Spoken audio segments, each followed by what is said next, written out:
been studying all these different times that Christ would get away from the crowds. He was doing all these different types of ministry, but it was really important that he got away from the crowds and connected to his Father and got refueled. And so that's kind of been my heart, is creating a space and training for me too, but all of us kind of learning the importance of that, especially in a small church when we're doing so many different things. So, like they say, it was started in the Orthodox Church, actually a long time ago. It was part of their ceremony, but it's a traditional greeting on Easter. It's basically, he is risen indeed. But the scripture here is, he is not here, he has risen, just as he said, Matthew 28:6. And there's the Shroud of Turin, if you want a fun research project. It's I think in a cathedral in Italy, a Catholic cathedral, but they really believe that it's actually the shroud that was wrapped around Jesus. I don't know. They did all this DNA testing. Actually, the church loaned it to a bunch of scientists. Most of them were not Christians, and at the end of it, they all believed. So whether it is that or not, to me, it doesn't matter. You look at the fruit of just studying it. So how would the disciples have known Christ had risen if they had tried to connect with him at his tomb?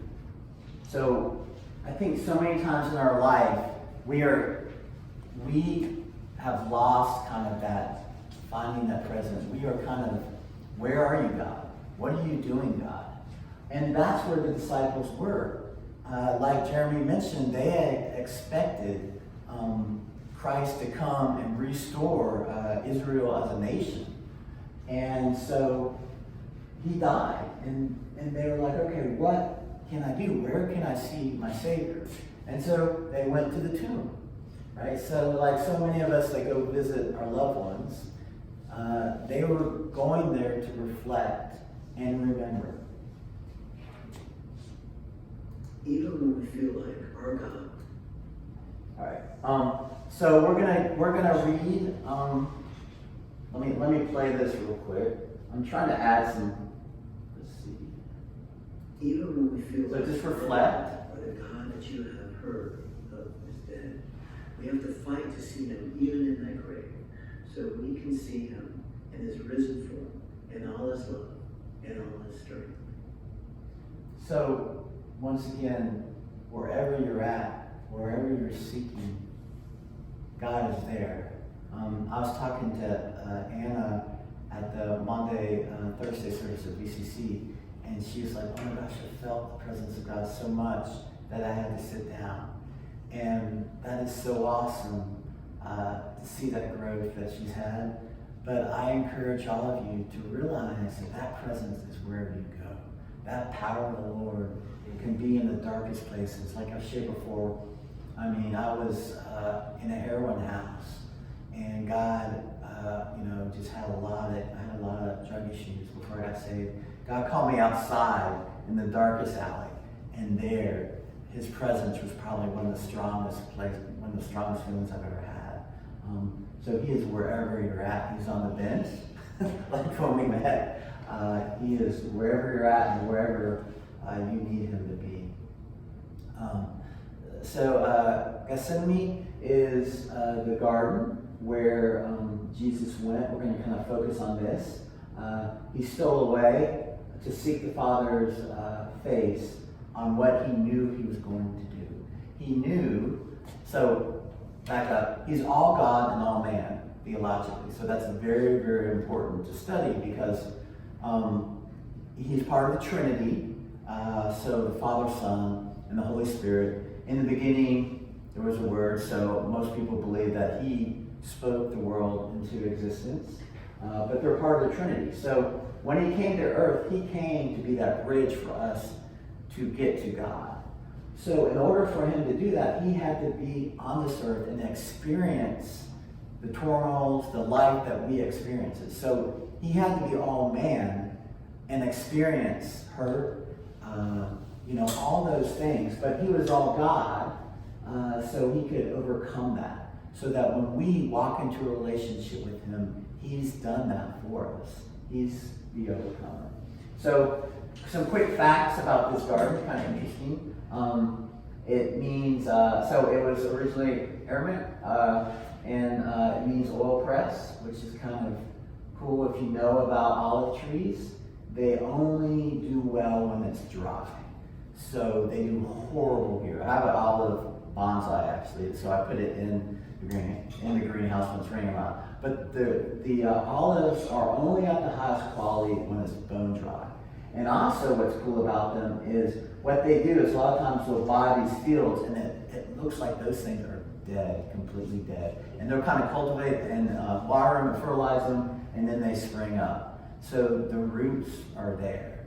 And so to me, it was really fascinating when you study this, and even the name of this place that Christ went to, the oil press. So there he was seeking God's voice, asking the Father to help him get through this. And that was the man side, right? So you have to really visualize that even though he was all God, he had these challenges, these fears of what he was going to do. The difference between him and us is a lot of times when God calls us to walk something out, we just see a glimpse. Like when me and Lisa started this church, we just saw kind of like a glimpse of what it was going to be. We're going to have a few people come in and be bummed because we don't have coffee. But hey, it's Easter, so fasting of coffee, right? So moving right along. So there were 4 locations claimed to be the place where Jesus prayed on the night he was betrayed. So everybody wants a piece, right, of that. And you'll find when you go to Jerusalem, depending on what denomination it are, Orthodox, Catholic, there's inconsistencies about where Jesus died on the cross, where these different places were. And historically, it's important to go. But the reality is, he's here, right? We don't have to make a trip to the monastery in Tibet to experience God. We don't have to go to Mecca. We don't have to go to for Jehovah's Witnesses. I think it's in Chicago. They're a big place where you have to make a trip to. But all we have to do is stay here and ask Christ to change our lives and come into our lives. So the Rock of Acts. So there's a couple different locations that you kind of want to read it. Of course, the Greek Orthodox, the Russian Orthodox, Serbian Orthodox.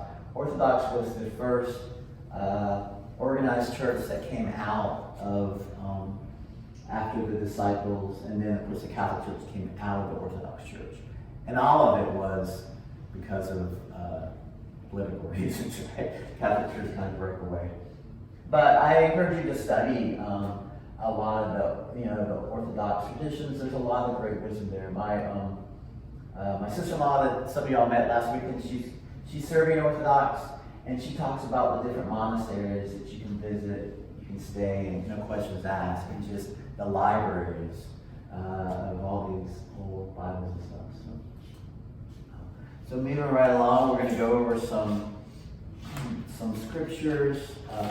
I'm not going to go, read line by line through all this. We're going to hit a couple things. So if you get bored, feel free to read. And then if you read Spanish, there you go. If you don't, I encourage you to learn. You learn by seeing and reading.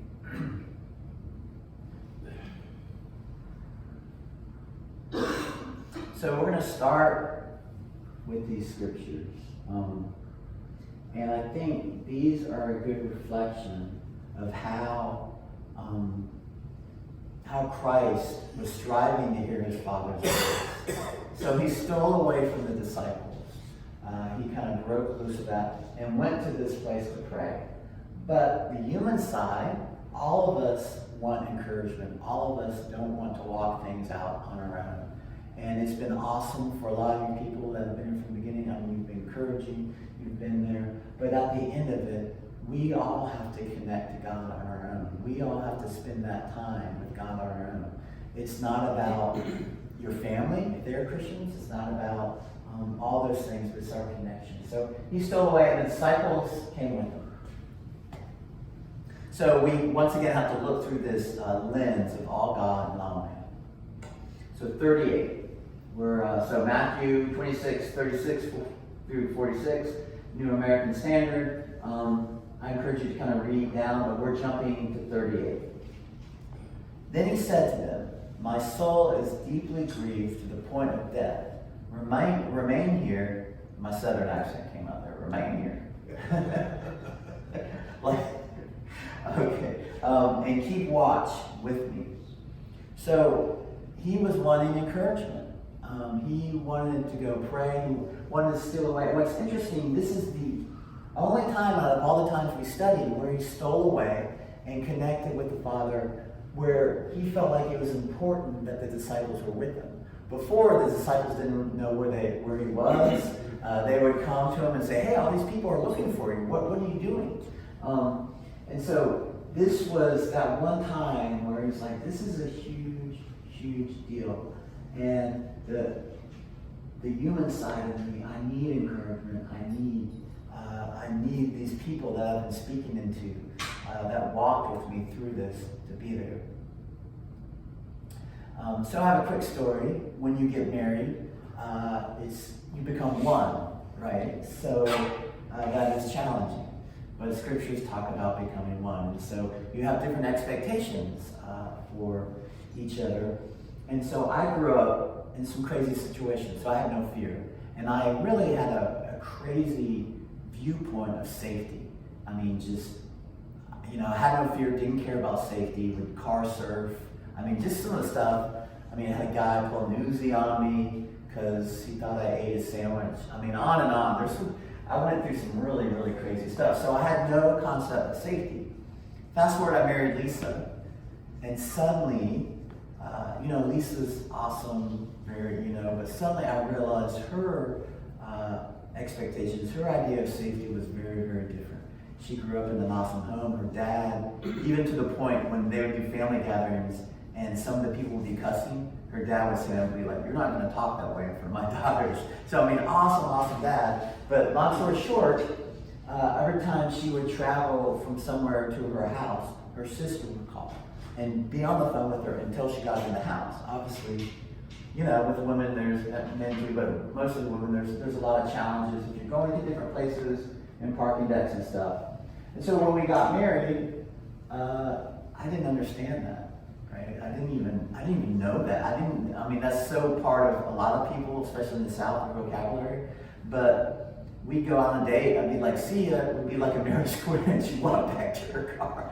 So that was a huge issue, but God really worked through that and showed me, hey, this is how I care for you. This is how I care for you. I was there in all these places speaking to you, even if you didn't see me. And so, of course, we kind of worked that out, and that expectation kind of healed me. And then the love that her family had, that they cared enough to do that, really, really did some healing in my heart. So, about the scripture 38, once again,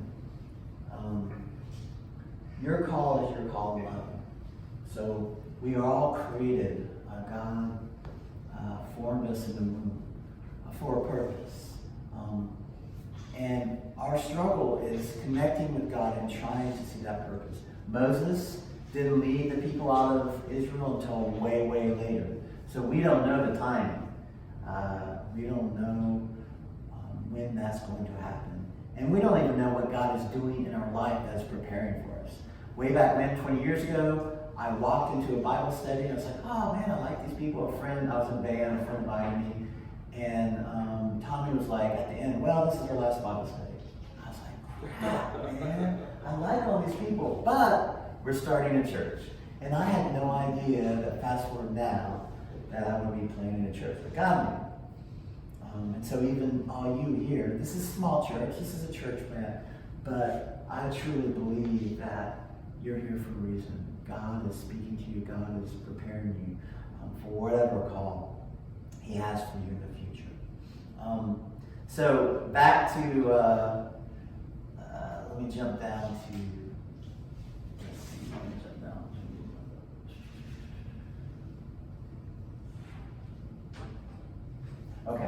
And he went a little beyond them and fell on his face and prayed, saying, "My Father, if it is possible, let this cup pass from me.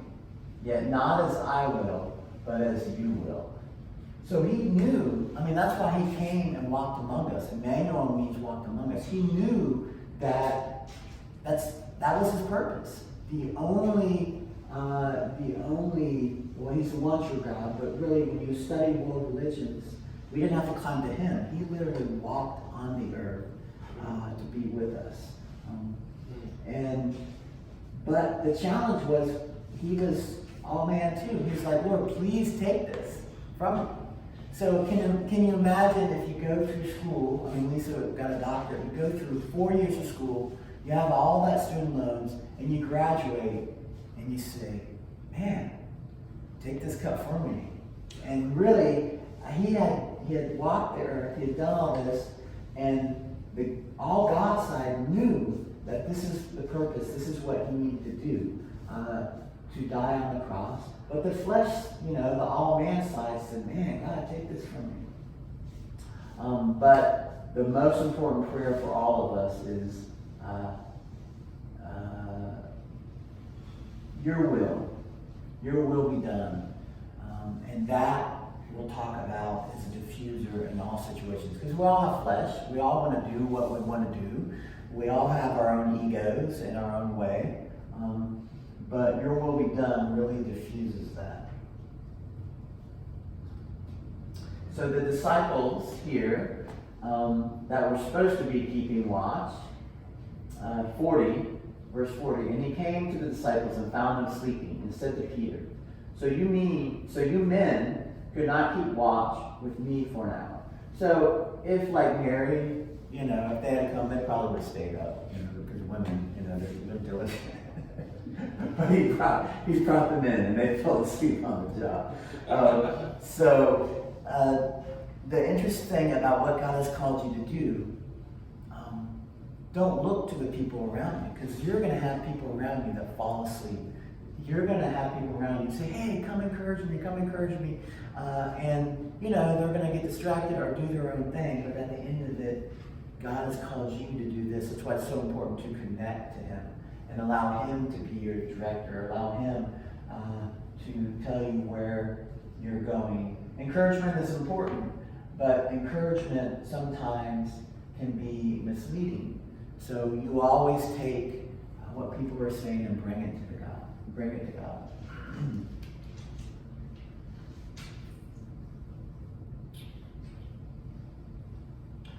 So kind of a side note, which is interesting.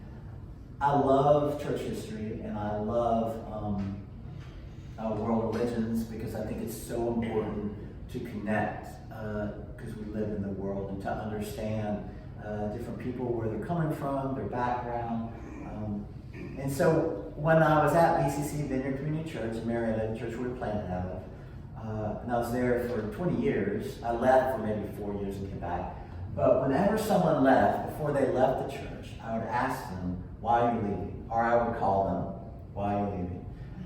And always say, "Hey, I'm not going to tell the pastor. I want to know, so that we can kind of figure out how to do things better in this church." And there were a couple things that I heard over and over and over, which was very interesting.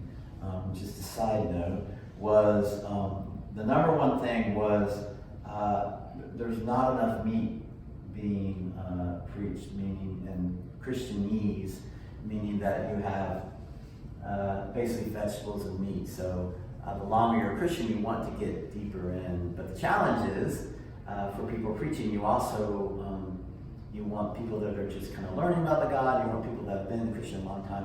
Kind of fuse that together. Like if you're watching a kids show, like Fantastic Fox, which is if you've seen it, man, I love that. So you'll see it as an adult, and there's so much stuff in there for an adult, but kids love it too. And so as a pastor, that's the challenge, is you have to kind of fuse that stuff together. And then it was interesting, another thing that I heard over and over and over was theology. I don't agree with the theology. which is important when you're at a church. And so that's why here we really try to communicate early on what our beliefs are. And even with Lisa preaching once a month, I believe that we're all called to walk out what God's vision is. And she's going to bring certain things that I don't have gifting in. I mean, she is a researcher. I mean, she, even with the business loan they had to get for their business, she will research stuff to death. So I'm excited that she's kind of going to bring some of that together.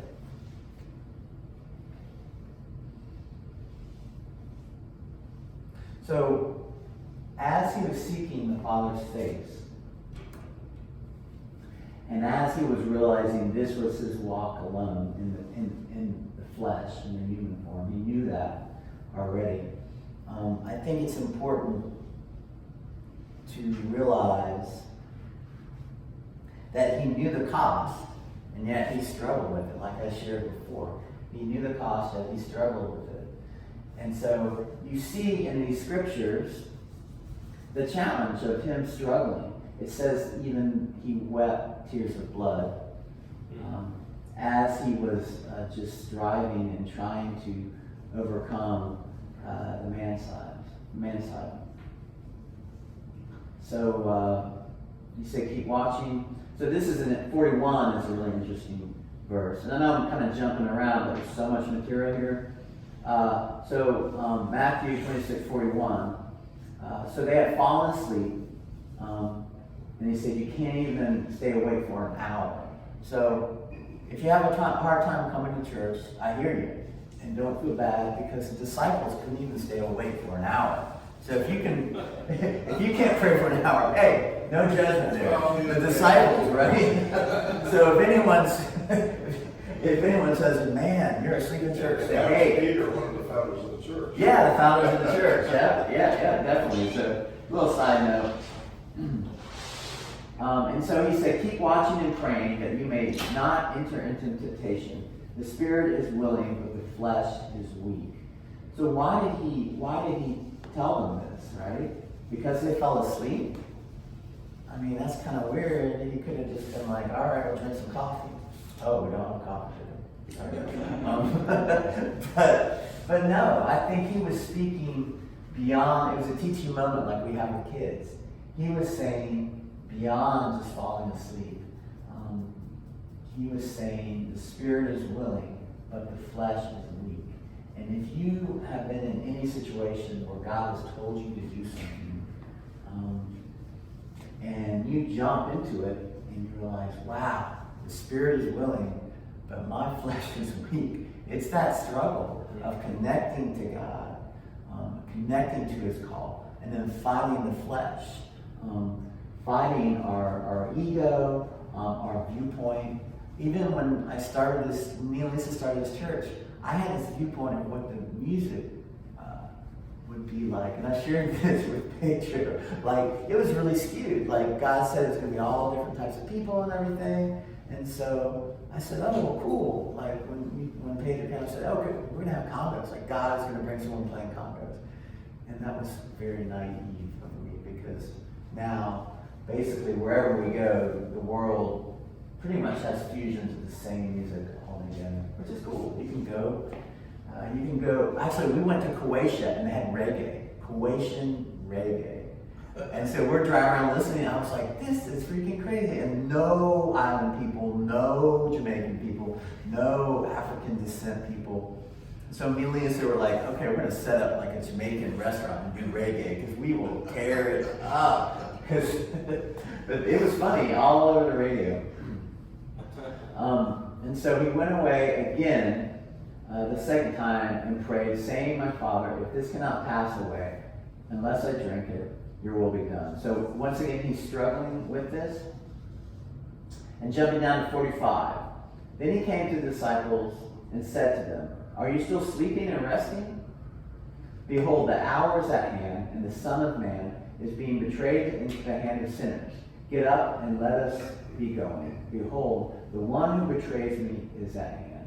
So he's obviously talking about Judas, who a lot of theologians believe, well, he was crooked. So it shows a great example of how money in the church and a love of money and a love of really power, because the root is not necessarily money, but power can really cause issues within churches and cause issues, bigger picture, within your heart. So he had been stealing money from the believers for a while, and then of course, we'll see later, he got payment for Jesus. But the big picture for him was, okay, if I push Jesus into this, if I basically sell him into this, then he is all-powerful God. I really believe that he kind of understands some of the concepts, but he was trying to, once again, force him into establishing a new Israel, a military power. And so when you research it, it's like all people, he's not just one-sided, he's multifaceted. So he had issues with money, but also he had issues with pride, trying to make things happen out of God's will. And then two, seasons, right? It's so important. And then he came to the disciples and said to them, "Are you still sleeping and resting? Behold, the hour is at hand in the Son of Man." So seasons in your life, when God is calling you to walk something out, the seasons are so important. Because you can have a call, but then there's the sending out. So, I mean, I received a call when I was like 20. God said, "You're going to be a preacher someday." And I said, "Okay, cool. Tomorrow." I'm good. Let's go. And he was like, "Nah."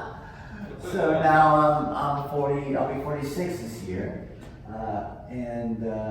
You know, I got to the point where I didn't even want it. It was crazy. It's kind of like if you've ever wanted to get married and you just kind of get to the point where, okay, I mean, I don't want to, and then suddenly you meet someone.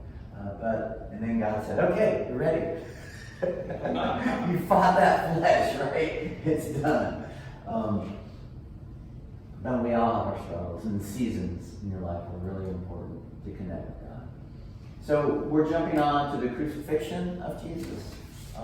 So we talked about him seeking God, empowering, trying to connect with God in that season, and then knowing what he had to do. He had to die, which is a very odd concept when you look at world religions. It's very confusing.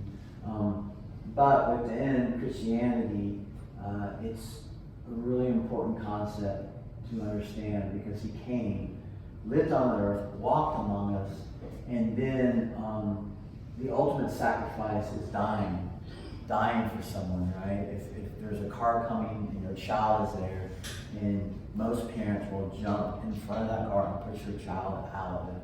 And that's what Jesus, out of the way, that's what Jesus did. He jumped in front of the car and pushed us out of it so that we could live a full, true life, because he's that bridge, that connection to God. The curtain was ripped so we can live in that holy moment. So Luke 23:26. As the soldiers led him away, they seized Simon from, I forgot to look up the pronunciation of that. Cyrene? Yeah. Actually, my brother's been there. Which is like, they've been this, anyway, they travel all over the place. Who was on his way in from the country, and put the cross on him and made him carry it behind Jesus. So, perfect example, pick up your cross and carry me. So literally, someone else had to pick up Jesus' cross and follow him. Which, when you're in this walk, there is that challenge, right? A lot of people want to believe that as a Christian, you're Superman, and you just kind of jump over situations. But the scriptures talk about taking up that cross, but God is there, Christ is there to help you carry that weight and to direct you. So 31, jumping to 31.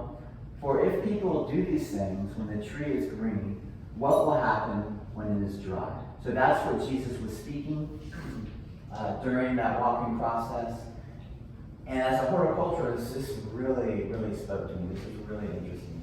For if people do these things when the tree is green, what will happen when it is dry? So he was speaking about him being there, him being alive, and if these people were putting him on a cross and killing him, what are they going to do when he's gone? So 32. 2 other men, both criminals, were also led out with him to be executed.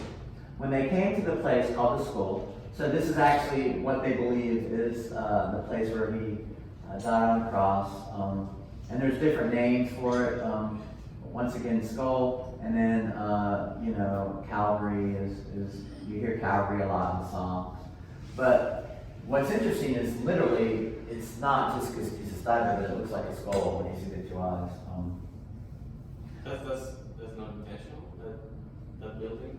Well, it's actually, no, that's actually the cliff that he, you know, and of course, once again, when you start studying history in Jerusalem, it gets kind of weird because every religion wants to kind of make it their holy place. And so, yeah, that's what most of them believe. So, no, that wasn't necessarily created. That was just kind of there. So, and that's, you know, when you start doing the research, that's why they called it the skull, not because of people being crucified there, because of the way it looks. And of course, ironically, it was where they normally crucified people. So he was led there to be executed. When they came to the place called the skull, they crucified him there, along with the criminals, on his right and the other on his left. So flashback to when he was born. The holy of holy people weren't there. The politicians weren't there. The shepherds were there, who probably couldn't even be kosher. When you're living on the land, living in the woods, it's really hard to keep, Jewish law. And then you had the men, the wise men that were following the stars. So at the end of his life, he didn't have politicians on either side. He didn't have this great theologian on either side. He had criminals. Which to me is,